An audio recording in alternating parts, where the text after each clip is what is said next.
Hola, maestro Iván, buenas tardes. Deseando que se encuentre muy bien. Soy la alumna Natalia Flores del grupo cuarto A de la licenciatura en Educación Primaria. El día de hoy le presentaré un video en el cual analizaré un acontecimiento histórico de acuerdo a dos perspectivas diferentes de algunos historiadores. El tema de este acontecimiento es la fundación de Tenochtitlán. Y bueno, comencemos. En este acontecimiento tan importante de México, se mezcla la leyenda con la historia. Se dice que una tribu llegó a lo que hoy es la Ciudad de México, guiados por la señal que su dios Huitzilopochtli les había revelado. Debían asentarse en el lugar donde vieran un águila sobre un opal devorando una serpiente. Al pasaje de la historia, cobijado por el mito, no se tienen datos precisos de la fundación de la ciudad. Sin embargo, se ha establecido que sucedió alrededor del año 1325. Este acontecimiento es importante porque al paso de los años, la capital de los mexicas se convirtió en la más grande y poderosa de la época en todo el mundo y dominó gran parte de Mesoamérica hasta la llegada de los españoles a Tenochtitlán. Narra la historia oficial mexicana, la fundación de México Tenochtitlán ocurrió el 13 de marzo de 1325, cuando los pobladores de Aztlán se encontraron con el águila parada sobre un opal, devorando una serpiente, tal como lo había augurado su dios Huitzilopochtli. Sin embargo, científicos e investigadores sugieren que esta historia pudo nunca haber ocurrido, debido a la ausencia de documentos prehispánicos o vestigios que así lo sustentan. A pesar de la falta de evidencia que sustenta el mito, la fecha se sigue enseñando en las escuelas como un hecho.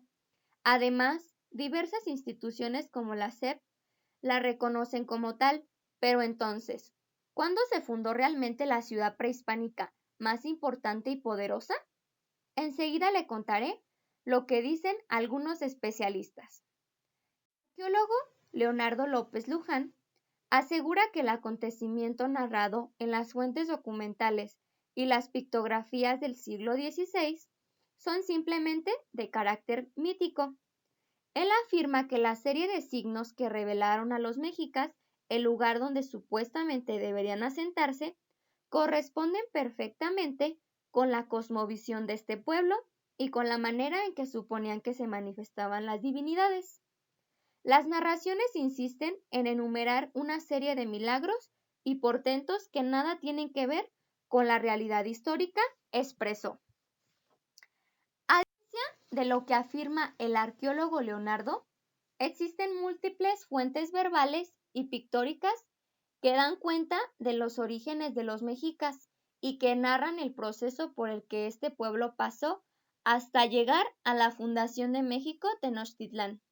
Sin embargo, uno de los más significativos es el Códice de Boturini, ya que se trata de un manuscrito en el que se registra de manera legible la salida de los mexicas desde su antigua tierra hasta su llegada al Valle de México, pocos años antes de que se erigiera a Tenochtitlán.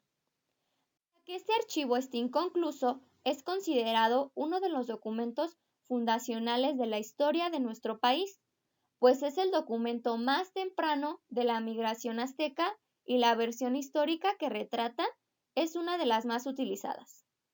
A partir de este momento inicia el periodo sedentario definitivo de los mexicas. El portento del águila y el nopal es narrado en el Códice Mendocino, en el que se muestra, entre otros personajes, a Tenoch, un sacerdote sentado sobre un petate que vislumbra al águila en donde es fundada Tenochtitlán, el lugar cerca del Tunal. Desde mi punto de vista, considero que existen varias versiones sobre el acontecimiento histórico de la fundación de Tenochtitlán, aunque en esencia la trama y el contenido simbólico son los mismos. Además, es muy probable que nunca sepamos qué fue lo que verdaderamente pasó, o si esta es la historia real.